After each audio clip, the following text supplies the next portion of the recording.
Welcome to Jyothi TV. ముందుగా headlines చూద్దాం. Kurnool Volvo bus దుర్ఘటన, మంటల్లో మానవ విలాపం. నిద్రలోనే మంటలు చుట్టుకున్న బస్సు, పలువురు అదృశ్యం. ప్రాణాల కోసం కిటికీలు పగలగొట్టిన ప్రయాణికుల ప్రాణ రక్షణ యత్నం.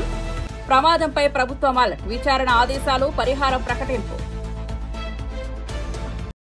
పెడబొబ్బలు పెట్టినా ప్రయోజనం లేదని కేటీఆర్ పై ఆది శ్రీనివాస్ ఘాటు వ్యాఖ్య. రాజకీయాలు ప్రజాస్వామ్య విలువలను దెబ్బతీస్తున్నాయంటూ ఫైర్. రాష్ట్ర సమస్యలపై కాకుండా ప్రచారంలో మునిగిపోయాడంటూ ఎద్దేవా. కేటీఆర్ మాటల్లో వేరే, పనుల్లో వేరే అన్న ఆది శ్రీనివాస్. తన కేసుల్లో సీబీఐకి వెళ్లని జగన్ కి ఇప్పుడు చింత ఎందుకు అన్న అచ్చెన్నాయుడు. జగన్ వ్యాఖ్యలపై ఘాటు విమర్శలు. నిజాయితీ పాలన అంటే జగన్ కి సంబంధమే లేదని వ్యాఖ్య.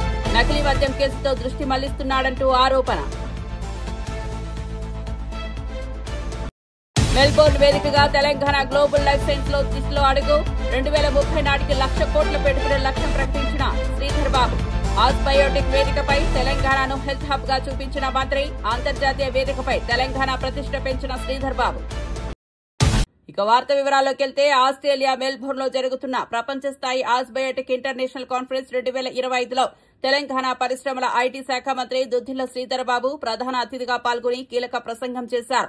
గత 2 ఏళ్లలో తెలంగాణ లైఫ్ సైన్సెస్ రంగం సాధించిన అద్భుత పురోగతి, పెట్టుబడి అవకాశాలు, భవిష్యత్ ప్రణాళికలను వివరించారు. రాష్ట్రాన్ని గ్లోబల్ లైఫ్ సైన్సెస్ హబ్ గా మార్చేందుకు ప్రభుత్వం తీసుకుంటున్న చర్యలను వివరించారు. 2030 నాటికి 1,00,000 కోట్ల పెట్టుబడులు, 5 లక్షల ఉద్యోగాలు సృష్టించే లక్ష్యంతో దీర్ఘకాలిక రోడ్ మ్యాప్ సిద్దమైందని తెలిపారు. విక్టోరియా రాష్ట్ర మంత్రులు Ros Spence, Danny Pearsons, MP AusBiotech chairman doctor James Campbell పాల్గొన్నారు. Telangana investment cell director Madhusudan, life sciences foundation CEO Shakti Nagappa కూడా హాజరయ్యారు. శ్రీధర్ బాబు ప్రసంగం తెలంగాణలోని పరిశ్రమల దిశను ప్రపంచానికి పరిచయం చేస్తూ అంతర్జాతీయ స్థాయిలో పెట్టుబడుల దృష్టిని ఆకర్షించింది. Ambitious goal to scale the sector value to $250 billion by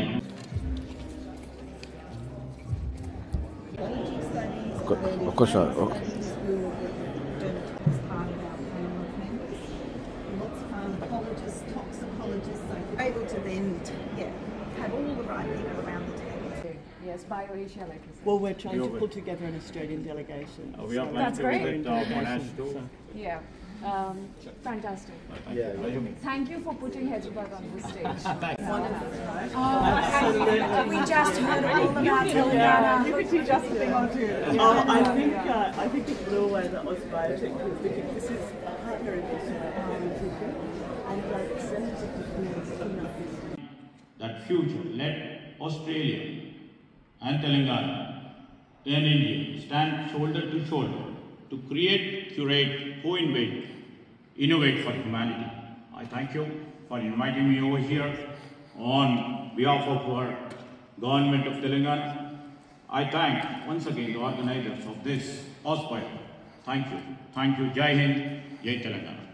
BRS అధినేత కేసీఆర్ వ్యాఖ్యలపై కాంగ్రెస్ ఎమ్మెల్సీ అద్దంకి దయాకర్ తీవ్రంగా స్పందించారు. కేసీఆర్ తిరిగి అధికారంలోకి వస్తే తెలంగాణ నేపాల్, బంగ్లాదేశ్ గా మారిపోతుంది, రాష్ట్రాన్ని సర్వనాశనం చేయాలని ఆయన ప్రయత్నించారన్నారు. ప్రస్తుతం సీఎం రేవంత్ రెడ్డి తెలంగాణను ఆర్థికంగా, సామాజికంగా అభివృద్ది దిశగా నడిపిస్తున్నారని తెలిపారు.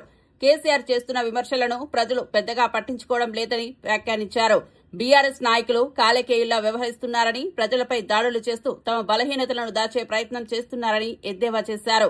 ప్రజాస్వామ్యంలో ఇలాంటి ప్రవర్తనకు చోటు ఉండదని హెచ్చరించారు. తెలంగాణను మళ్లీ వెనక్కు నెట్టే పాలన ఇక ప్రజలు సహించరని అన్నారు. ఘోరంగా దోచుకున్న బీఆర్ఎస్ పార్టీ లేదంటే బీఆర్ఎస్ పార్టీ మీ నలుగురు నాయకులు ఈరోజు కాంగ్రెస్ విమర్శించే స్థాయికి వచ్చిందా? ఇలా దానం నాగేందర్ పేరు స్టార్ క్యాంపెయినర్లో ఉంటే ఇదేంటి ఇట్లెట్లా ఉంటుంది అని ఆశ్చర్యపోతున్నవే. మరి ఆ రోజు టీడీపీలో గెలిచిన తలసాని శ్రీనివాస్ యాదవ్ పేరు మంత్రివర్గంలో ఎట్లా ఉందో మీకు అప్పుడు సోయలేదా? కాంగ్రెస్ పార్టీలో గెలిచిన సవితాయేందర్ రెడ్డి గారి పేరు మీ మంత్రివర్గంలో ఎట్లా చేర్చుకున్నారో మీకు సోయలేదా? మీ అవినీతి గురించి మాట్లాడాలంటే రోజులు సరిపోవు. కానీ ఈరోజు మీ అవినీతి చేసిన దాని రోజుల్లోనేమో మీరు నీతివంతులైనట్టు ప్రచారం చేసుకొని ఈరోజు కాంగ్రెస్ అవినీతి మీకు కనబడుతున్న పరిస్థితి. 150 సంవత్సరాలకు దగ్గరొస్తున్న పార్టీ ఏఐసీసీ. మీ పార్టీ ఆస్తులు, కాంగ్రెస్ పార్టీ ఆస్తులు చూద్దామా? ప్రపంచంలోనే నాకు తెలిసి అత్యంత అవినీతికరమైన పార్టీగా ఇలా బీఆర్ఎస్ వస్తుంది. ఒక ఉద్యమ పార్టీగా పనిచేసినామని చెప్పుకునే మీరు ఈ 10 సంవత్సరాల్లో ప్రజల సొమ్మును దోచుకోవడమే కాకుండా పార్టీ నిధులను కూడా పెంచుకున్నారు. లక్షల కోట్ల రూపాయల తెలంగాణ సంపదను దోచుకోవడం ఒక ఎత్తు అయితే, పార్టీకి కూడా నిధులను సమకూర్చి దేశంలోనే ఏ ప్రాంతీయ పార్టీకి లేనంత ఇంత తక్కువ కాలంలో నిధులను సమకూర్చుకున్న పార్టీ మీది. ఎక్కడి నుంచి వచ్చినాయి అవన్నీ కూడా? ఇలా రాహుల్ గాంధీ ఆస్తులేంటి, సోనియా గాంధీ గారి ఆస్తులేంటి, లేదంటే ప్రియాంక గాంధీ గారి ఆస్తులేంటి, మీ ఆస్తులేంటి? దీనికి బహిరంగ సవాల్కి సిద్ధమా? మీ ఆస్తులేంది, మీ పార్టీ ఆస్తులేందని. కాబట్టి అవినీతి గురించి మాట్లాడే అర్హత కోల్పోయిన మీరు మాట్లాడుతుంటే ఎవరు కూడా ప్రజలు పట్టించుకోరు. ఏదో ఇక్కడ ఏంది జూబ్లీహిల్స్ ఎన్నిక జరుగుతుంది కాబట్టి ఆ ఎన్నిక చుట్టూ నిన్ననేమో ఒక ఆయన మూసీకి అయిపోయింది, ఒక ఆయన హైడ్రాకి అయిపోయి దీపావళి చేసుకున్నారు. ఇవాళనేమో ఈయన కాంగ్రెస్ అవినీతి మీద మాట్లాడుతుండే, ఆయన బస్తీ దవాఖానలు తిరుగుతున్నారు. మరి మొన్న బీసీల బంద్ రోజు మరి చెరొక ప్రాంతం ఎందుకు ఎంచుకోలే? అంటే ఇది మీ దమన నీతి, ద్వంద్వ నీతి. కాబట్టి ఇవాళ తెలంగాణ ప్రజలు తిరస్కరించినాక కూడా కనీస సోయి లేకుండా అవినీతి మీద, రాజనీతి మీద మాట్లాడే నైతికత కోల్పోయిందనే విషయాన్ని మీరు తెలుసుకుంటే మంచిది. ఇటీవల జరిగిన వివాదాల నేపథ్యంలో మంత్రి కొండా సురేఖ స్పందించి ముఖ్యమంత్రి రేవంత్ రెడ్డికి క్షమాపణలు తెలిపారు. మిస్ అండర్స్టాండింగ్ వల్లే చిన్న అపార్థాలు జరిగాయి, కానీ మనమందరం ఒకే కుటుంబమని అన్నారు. తన ఇంటికి పోలీసులు రావడంతో కుమార్తె ఆవేశంగా మాట్లాడిందని వివరించారు. నా కూతురు వ్యాఖ్యలకు ముఖ్యమంత్రికి క్షమాపణలు చెబుతున్నా మా మధ్య ఎలాంటి విభేదాలు లేవు అని స్పష్టం చేశారు. కాంగ్రెస్ లో నాయకుల మధ్య ఐక్యత ఉందని చెప్పారు. రాష్ట అభివృద్ది, ప్రజా సంక్షేమమే తన ప్రధాన ధ్యేయమని తెలిపారు. ముఖ్యమంత్రి రేవంత్ నేతృత్వంలో తెలంగాణ మరింత అభివృద్ది చెందుతుందనే నమ్మకం వ్యక్తం చేశారు. పోలీసు రావడం వల్ల ఆవేశంలో ముఖ్యమంత్రి గారిని కొంత మాట్లాడడం ఏదైతుందో దాని విషయంలో నేను క్షమాపణ చెప్తూ మాదంతా కూడా అందరం సర్దుకొని ముందుకెళ్తామని తెలియదు. తెలంగాణ మంత్రివర్గ సమావేశంలో ఒక కీలక నిర్ణయం తీసుకుంది. స్థానిక సంస్థల ఎన్నికల్లో 2 పిల్లలుంటే పోటీకి అనర్హత అనే నిబంధనను ఎత్తివేయాలని నిర్ణయించింది. మంత్రి పొంగులేటి శ్రీనివాసరెడ్డి మాట్లాడుతూ ఇది చట్టపరమైన మార్పు కాబట్టి అసెంబ్లీ ద్వారా కాకుండా ఆర్డినెన్స్ రూపంలో గవర్నర్ కి పంపుతామని తెలిపారు. ఈ నిర్ణయం వేలాది మంది అభ్యర్థులకు ఎన్నికల్లో పోటీ చేసే అవకాశం కల్పించనుంది. రాష్ట ప్రభుత్వం ప్రజాప్రతినిధుల పాల్గొని పెంపొందించే దిశగా ఈ నిర్ణయం తీసుకున్నట్లు ఆయన చెప్పారు. రాజకీయంగా ఈ నిర్ణయం చర్చనీయాంశమైంది. ప్రజాస్వామ్యాన్ని విస్తరించే ఈ చట్టం సామాన్యులకు నాయకత్వ అవకాశాలను తెచ్చిపెడుతోందని విశ్లేషకులు అభిప్రాయపడుతున్నారు. ఇంప్లిమెంటేషన్ చేయాలని సుప్రీంకోర్టుకు కూడా ఈ రాష్ట్ర ప్రభుత్వం అప్పీల్ చేసిన తర్వాత అక్కడ సుప్రీంకోర్టు నుంచి వచ్చిన తీర్పుని ఆధారంగా మళ్లీ హైకోర్టుకే రిఫర్ చేయడం జరిగింది. హైకోర్టులో వచ్చే నెల 3వ తారీఖు నాడు మళ్లీ దీని మీద న్యాయస్థానం ముందుకి ఈ కేసు రానున్నది కాబట్టి 3వ తారీఖు వచ్చే న్యాయస్థానం మీదకి వచ్చిన తర్వాత ఆ డిబేట్ ని బట్టి స్థానిక సంస్థ ఎన్నికల్ని నిర్ణయం తీసుకోవాలన్నది రాష్ట్ర ప్రభుత్వం ఈ రోజు ఈ కేబినెట్ లో నిర్ణయిస్తూ మళ్లీ 7వ తారీఖు నాడు కేబినెట్ ని జరపాలని కూడా ఈ రోజే కేబినెట్ లో తీర్మానం చేయడం జరిగింది. అదేవిధంగా కర్నూలు జిల్లా చిన్నటేకూరు వద్ద బెంగళూరు నుండి హైదరాబాద్ వెళ్తున్న ఓల్వో బస్సులో గురువారం తెల్లవారుజామున భారీ అగ్ని ప్రమాదం జరిగింది. బస్సులో ప్రయాణిస్తున్న 40 మందిలో 12 మంది అత్యవసర ద్వారం పగలగొట్టి బయటపడ్డారు. మిగిలిన వారిలో పలువురు అదృశ్యమయ్యారని సమాచారం. అగ్నిమాపక సిబ్బంది మంటలను ఆర్పే క్రమంలో శ్రమిస్తున్నారు. బస్సు పూర్తిగా కాలిపోయి బూడిదైంది. ప్రమాదం ఎలా జరిగిందో తెలియడం లేదు. పోలీసులు ప్రాథమిక దర్యాప్తు ప్రారంభించారు. ప్రమాదంలో పలువురు ప్రయాణికులు తీవ్రంగా గాయపడ్డారు. వారిని సమీప ఆసుపత్రికి తరలించారు. ప్రభుత్వం ఘటనపై విచారణ ఆదేశించి బాధిత కుటుంబాలకు పరిహారం ప్రకటించింది. ఈ దుర్ఘటనతో కర్నూలు జిల్లా దుఃఖంలో మునిగిపోయింది. రహదారి భద్రతపై మళ్లీ చర్చ మొదలైంది.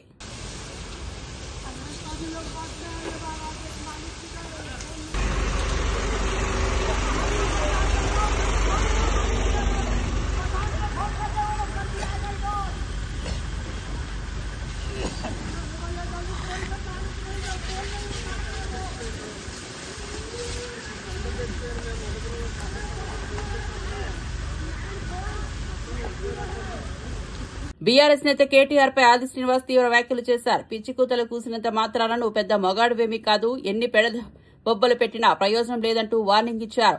కేటీఆర్ చేస్తున్న రాజకీయాలు ప్రజాస్వామ్య విలువలను దెబ్బతీసేలా ఉన్నాయని విమర్శించారు. రాష్ట్ర అభివృద్ధికి బదులు వ్యక్తిగత ప్రచారం మీరే ఆయన దృష్టి ఉందని ఎద్దేవా చేశారు. తెలంగాణ ప్రజలు ఇప్పుడు అవగాహనతో వ్యవహరిస్తున్నారని, నకిలీ హామీలతో ప్రజలను మోసగించడం ఇక సాధ్యం కాదని అన్నారు. ప్రజల కష్టాలు, నిరుద్యోగ సమస్యలు, రైతుల ఇబ్బందులు వంటి అంశాలపై మాట్లాడాలని, రాజకీయ విమర్శలకు మాత్రమే పరిమితం కాకూడదని సూచించారు. కేటీఆర్ ఆచరణలో తేడా ఉందని, మాటల్లో ఒకటి పనుల్లో మరొకటి జరుగుతుందని వ్యాఖ్యానించారు.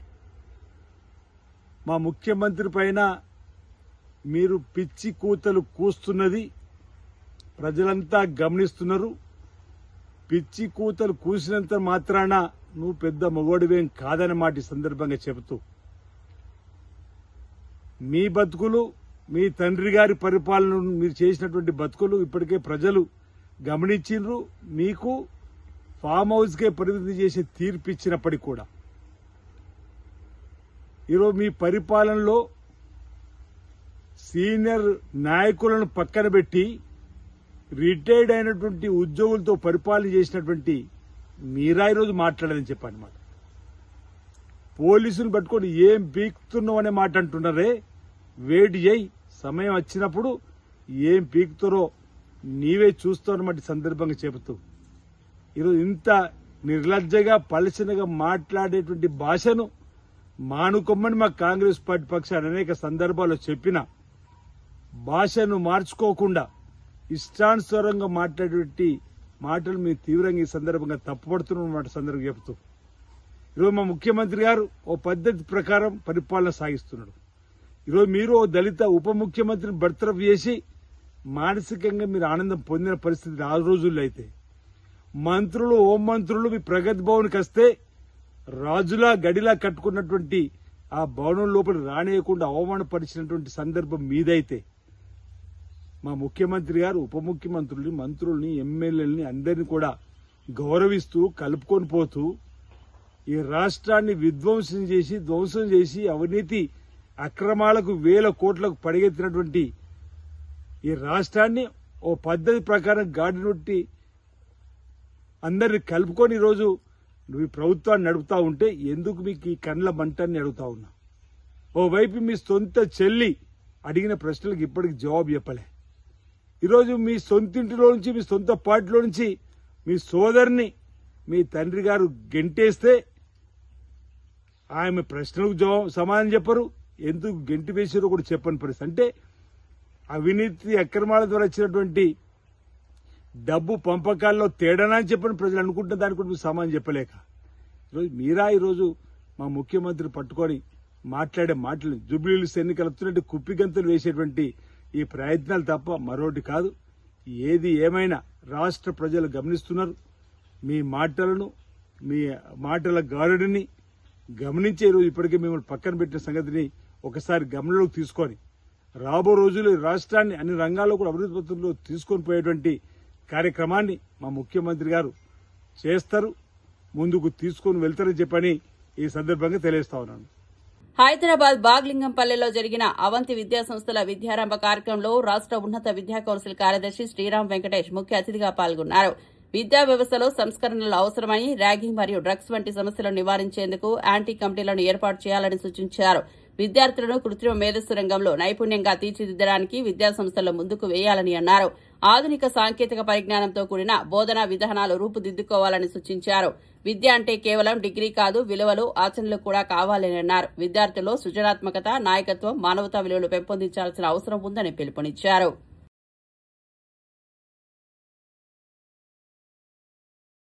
సూచించారు. ఏ ఒక టెక్నాలజీని కూడా ఎలా వాడుకోవాలి, దాని యొక్క జ్యుడిషియస్గా తర్వాత మీనింగ్ఫుల్గా వాడుకోవాలని చెప్పాము. ముఖ్యంగా మొబైల్ మాత్రము అతి జాగ్రత్తగా వాడుకోవాలి. దాని మొబైల్ వాడడం వల్ల వాళ్ళ యొక్క టైం వేస్ట్ అయిపోయి చదువుల మీద ధ్యానం తగ్గిపోయి వాళ్ళు ఒక ఫెయిల్ కావడానికి ఛాన్స్ ఉంది. అవంతి కాలేజీ స్టార్ట్ చేసిన దగ్గర నుంచి మరి సుమారు 90% పైగా విద్యార్థులకి రిజల్ట్ సెషన్లో కానీ ప్లేస్మెంట్ సెషన్లో కానీ దేశాల్లో స్థిరపడటం చాలా మంచి విషయం. తప్పనిసరిగా ఈ అవంతి కాలేజ్ ఇవాళ 2 రాష్ట్రాలు పెట్టినప్పుడు ఒక రాష్ట్రం, ఈ 2 రాష్ట్రాల్లో 20,000 మంది విద్యార్థులు చదువుకుంటున్నారు ఇప్పుడు. కాబట్టి తప్పనిసరిగా ఈ కాలేజీలని పెద్దలందరి సహకారంతో ఒక యూనివర్సిటీ స్థాయికి తీసుకెళ్తారని నా వంతు కృషి చేస్తానని. అమరావతిలోని సీట్స్ యాక్సిస్ రోడ్డు పక్కన ఏర్పాటు చేసిన సీఆర్డీఏ ప్రధాన కార్యాలయం అధికారికంగా ప్రారంభమైంది. సీఆర్డీఏ కమిషనర్ కన్నబాబు, అదనపు కమిషనర్ భార్గవ్ తేజ తమ ఛాంబర్లలో బాధ్యతలు స్వీకరించి పనులు ప్రారంభించారు. Engineering in chief R Gopalakrishna Reddy పర్యవేక్షణలో అధికారుల ప్రాజెక్ట్ ఫైల్స్ పరిశీలించారు. ఇప్పటి వరకు విజయవాడ నుంచి జరిగే పరిపాలన కారణంగా రైతులు, అధికారులు ఇబ్బందులు ఎదుర్కొనేవారని, ఇప్పుడు అమరావతిలోనే కార్యకలాపాలు సులభతరం అవుతాయని అధికారులు తెలిపారు. రాజధాని నిర్మాణం, మౌలిక సదుపాయాల పర్యవేక్షణకు ఇది ఒక పెద్ద అడుగు అని భావిస్తున్నారు.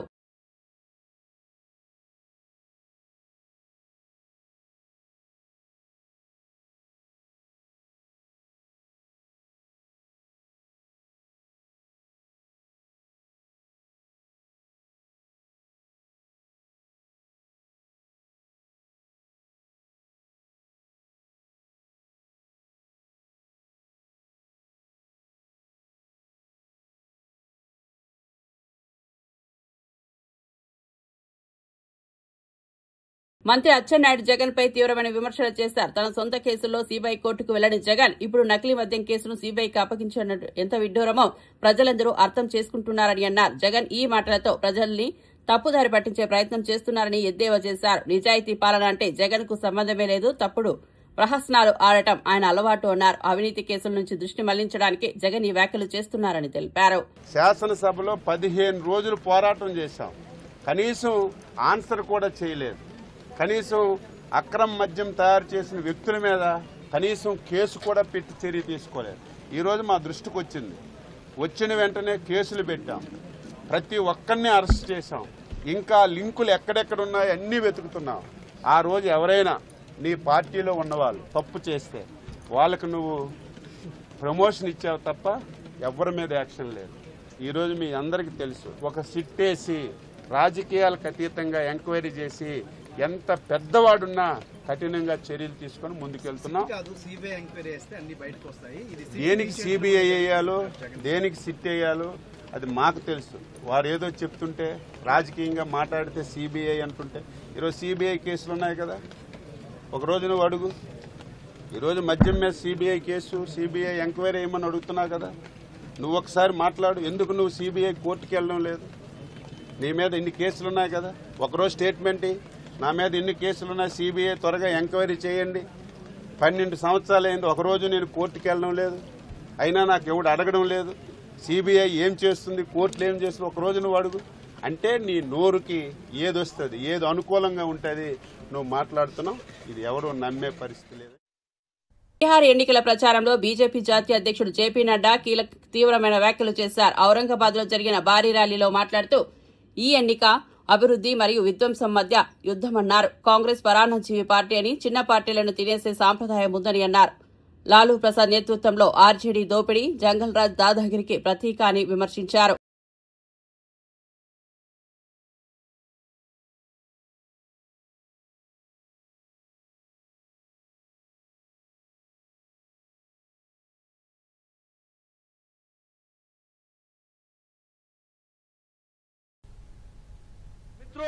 बहुत कम लोगों को शायद पता होगा कि मेरा जन्म बिहार में पटना में हुआ और मैंने बचपन के 20 साल बिहार में गुजारे, इसलिए मुझे मालूम है वो अंधकार का युग भी मुझे मालूम है और मुझे ये उजाले का युग भी देख रहा हूँ. आज ये चुनाव स्पष्ट शब्दों में विकास एनडीए के साथ और विनाश महागठबंधन के साथ साफ दिखता है. इसको हमको समझना चाहिए. एनडीए की सरकार मोदी जी के नेतृत्व में, नीतीश कुमार जी के नेतृत्व में विकास की ओर जाने वाली सरकार है. और ये जो अभी नया नेता जिन्हें घोषित किया गया, इनकी पार्टी, इसमें विनाश ही विनाश है. इस बात को आप समझ लीजिए. बिहार का विनाश होता है, इसको समझ लीजिए. బులెటిన్ ముగించే ముందు హెడ్లైన్స్ మరోసారి చూద్దాం. కర్నూలు వోల్వో బస్సు దుర్ఘటన, మంటల్లో మానవ విలాపం. నిద్రలోనే మంటలు చుట్టుకున్న బస్సు, పలువురు అదృశ్యం. ప్రాణాల కోసం కిటికీలు పగలగొట్టిన ప్రయాణికుల ప్రాణ రక్షణ యత్నం. ప్రమాదంపై ప్రభుత్వం అలర్ట్, విచారణ ఆదేశాలు, పరిహారం ప్రకటింపు. పెడబొబ్బలు పెట్టినా ప్రయోజనం లేదని కేటీఆర్ పై ఆది శ్రీనివాస్ ఘాటు వ్యాఖ్య. రాజకీయాలు ప్రజాస్వామ్య విలువలను దెబ్బతీస్తున్నాయంటూ ఫైర్. రాష్ట్ర సమస్యలపై కాకుండా ప్రచారంలో మునిగిపోయాడంటూ ఎద్దేవా. కేటీఆర్ మాటల్లో వేరే, పనుల్లో వేరే అన్న ఆది శ్రీనివాస్. తన కేసుల్లో సీబీఐకి వెళ్లని జగన్ కి ఇప్పుడు చింత ఎందుకు అన్న అచ్చెన్నాయుడు. జగన్ వ్యాఖ్యలపై ఘాటు విమర్శలు. నిజాయితీ పాలన అంటే జగన్ కి సంబంధమే లేదని వ్యాఖ్య. నకిలీ మద్యం కేసుతో దృష్టి మళ్లిస్తున్నాడంటూ ఆరోపణ. మెల్బోర్న్ వేదికగా తెలంగాణ గ్లోబల్ లైఫ్ సైన్స్ లో దిశలో అడుగు 2030 నాటికి 1,00,000 కోట్ల పెట్టుబడుల లక్ష్యం ప్రకటించిన శ్రీధర్ బాబు. ఆజ్ బయోటెక్ వేదికపై తెలంగాణను హెల్త్ హబ్ గా చూపించిన మంత్రి. అంతర్జాతీయ వేదికపై తెలంగాణ ప్రతిష్ట పెంచిన శ్రీధర్ బాబు. మరిన్ని అప్డేట్స్ కోసం చూస్తూనే ఉండండి జ్యోతి టీవీ.